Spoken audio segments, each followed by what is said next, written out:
In the last video, we proved to you that money in your pocket is a dying illusion. But many of you think, I'm safe. I have stocks. I have bonds. I have a savings account. Think again. All of those are paper promises, contracts with counterparties that could go bankrupt. If the financial system collapsed tomorrow, what do you really own? Numbers on a screen? Paper? When the music stopped, 99% of investors would be left with nothing. There are only 3 assets in human history that are not dependent on politicians' promises. 3 things that can't be printed at the push of a button. They can't be created out of thin air. They have no counterparty risk. Gold, land, and absolute digital scarcity. These are your financial ark. But which one will save you when the storm comes? Gold can be confiscated, land can be taxed, and crypto can be banned. Today, we'll pit them against each other. Old school versus new school, physical reality versus digital code. By the end of this video, you'll know exactly where to invest your capital before the dollar finally turns to dust. Welcome to the Silent Ledger. Let's start with the king, gold. It's not just a metal. It's the only asset that has zero counterparty risk. Gold doesn't need a Fed chairman to have value. It doesn't need the internet, electricity, or a functioning economy. It's just the chemical element Au, number 79 on the periodic table. It can't be printed. It can't be synthesized. Over 5,000 years, thousands of currencies have turned to dust. The Roman denarius, the German mark, the Confederate dollar. Gold has outlived them all. As J.P. Morgan said, gold is money. Everything else is credit. You're often told, gold doesn't pay. This is a stone for the paranoid. Warren Buffett hates it. But watch your hands. If gold is worthless, why are the central banks of China, Russia, India, and even Europe buying it at record rates right now? They bought more gold in 2022 and 2023 than at any time in the last 50 years. They know something you don't know.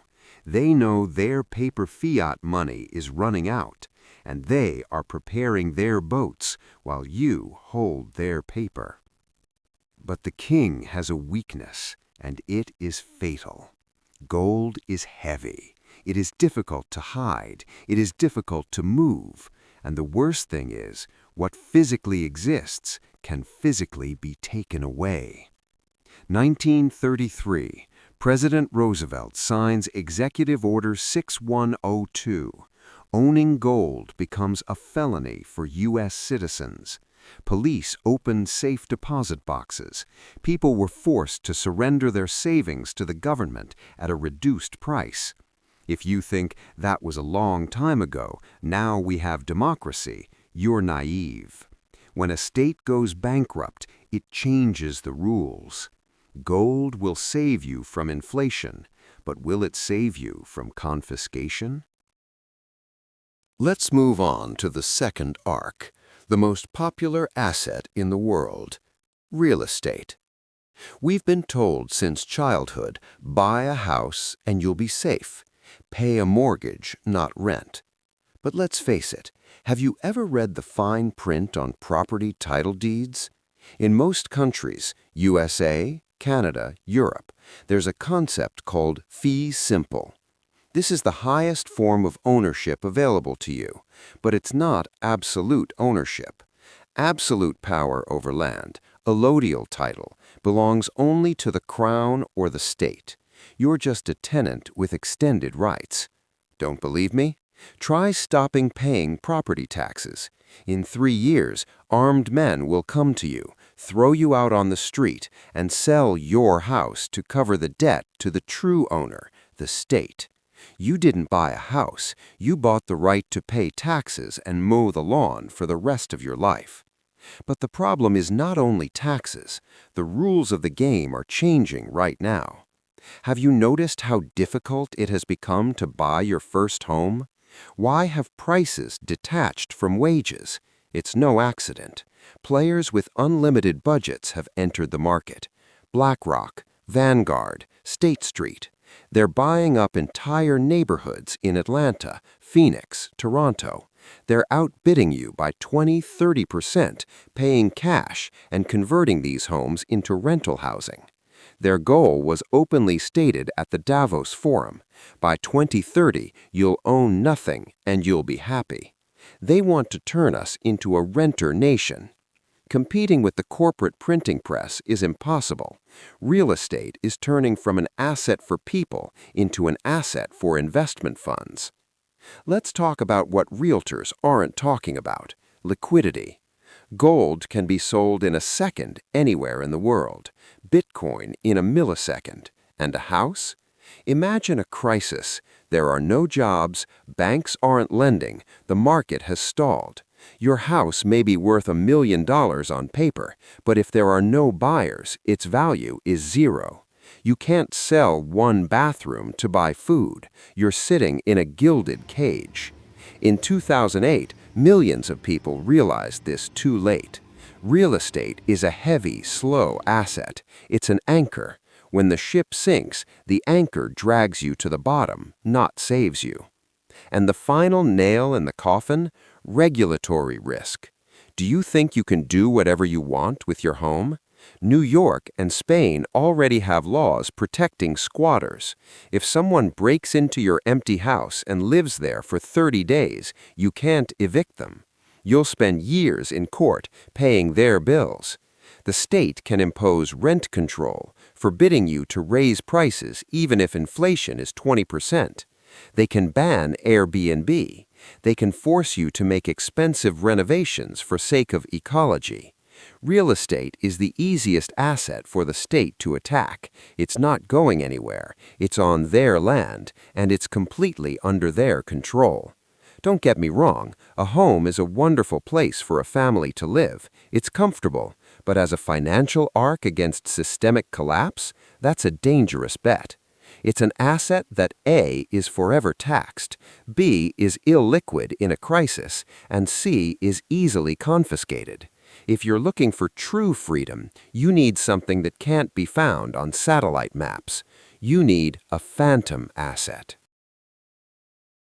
And so we come to the third arc, the most controversial, the most misunderstood, and perhaps the most important: Bitcoin. Most people see it as a casino. They look at the charts and see speculation. They're missing the point. In 2009, a discovery equal to the invention of the wheel occurred. Humanity created digital scarcity for the first time. Before Bitcoin, everything digital could be copied. Send a photo, and now you and I have it. Bitcoin can't be copied. It can't be counterfeited, and you can't create more than what's coded into it: 21 million coins. That number is a constant, as solid as the speed of light. If the price of gold rises, miners will dig more, and the supply will increase. If housing prices rise, developers will build more houses. But if Bitcoin is worth $10 million, there will still be 21 million left. This is the hardest asset in the universe, harder than gold. Now remember the main problem with gold and real estate. You are tied to the physical world.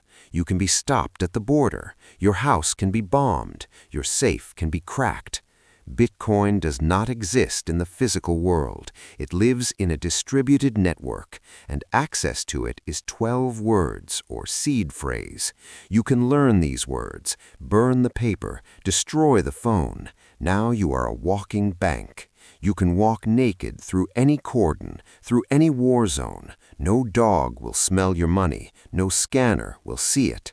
And anywhere in the world where there is internet, you enter these 12 words and restore access to your billions. This is not just money, it is the teleportation of wealth. But the most important property of Bitcoin is sovereignty. We live in a world where your bank account is not yours. Ask the Canadian truckers. Ask the sanctioned Russians. One call from the government, and your card turns into a useless piece of plastic. Bitcoin is the only system that has no administrator, no office the FBI can raid, no CEO to jail, no server to turn off with a switch. The network is maintained by thousands of computers around the world. To kill Bitcoin, you would have to shut down the internet on the entire planet at once. This is the money of enemies of the state, the money of rebels, and, paradoxically, it is the most honest money, because it works by the rules of mathematics, not by the rules of politicians. I hear you ask, but it's falling. It collapsed by 70% last year.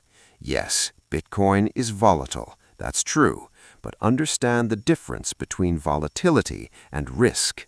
The dollar is stable. It steadily loses 5 to 10% of its purchasing power every year. This is a steady death. Bitcoin grows in spurts. It's a living organism seeking its own price. Over the past 10 years, it has been the best asset in the world, outperforming Amazon, Apple, and gold by hundreds of times. Volatility is the price you pay for returns. If you can't withstand a 30% drop, you don't deserve a 300% gain. Bitcoin isn't a savings account for retirees. It's a rocket ship for those looking to escape the sinking ship of fiat. So, we have three candidates. Gold is eternal but heavy. Real estate is comfortable but dependent. Bitcoin is fast, free, but wild. None of them are perfect, but the worst strategy is to have none of them and keep everything in paper. In the final part, we will assemble the perfect survival portfolio. How to mix these ingredients to sleep soundly. So, three paths lie before you, three arcs. Let's be honest, there is no perfect asset. Each has its price. Gold is your shield. It is heavy, slow, but it will save you if civilization rolls back to the Middle Ages. It will preserve what you have already earned. Bitcoin is your sword. It is a breakthrough technology. It is a bet that the digital future will conquer the analog past. It is the only asset that can give you capital growth of 10, 20, 100 times. Real estate is your fortress, a place where you live, raise your children, and weather the storm. But remember, it's a liability. It requires expenses and ties you to the land. So what do? Choose one or the other? No. Professionals use a strategy Nassim Taleb called the barbell. You avoid the middle. You avoid the danger zone, fiat money and bonds, which are guaranteed to be destroyed by inflation. Instead, you distribute weightings along the edges. 1. A foundation of safety. Keep some capital in physical gold or land. This is something you won't lose even if the internet disappears. 2. Asymmetric risk. Keep some in Bitcoin. It's your ticket to a new elite class. Even 5% of your capital in Bitcoin can cover all losses if it grows 10x. 3. Operating cash. Keep in dollars only what you need to live on for 3 to 6 months. Everything beyond this melts like ice in the sun. The biggest mistake you can make after this video is to do nothing. Skeptics will say Bitcoin is too risky, gold is too expensive. But understand one thing. The risk of owning Bitcoin is great, but the risk of not owning it is even greater. If we are right and the world is moving to a new digital standard, then those who have 0 Bitcoins will be left behind by history, like those who abandoned the internet in the 90s. Having 1% in crypto is insurance. Having 0% is financial suicide. The storm is not approaching. The storm is already here. Waves of inflation are crashing against the side of the ship. The ship captains, central banks, lie to you that everything is under control, while they put on life jackets made of gold. Now you have the map, you have the plans for the lifeboats, the gold, the land, the code. The choice is yours. Build your ark before the rain comes, because when the water rises, you won't be able to buy a ticket. This was the Quiet Book channel. We read between the lines of history. Subscribe and see you in the next episode, where we'll discuss what they fear most: digital concentration camp.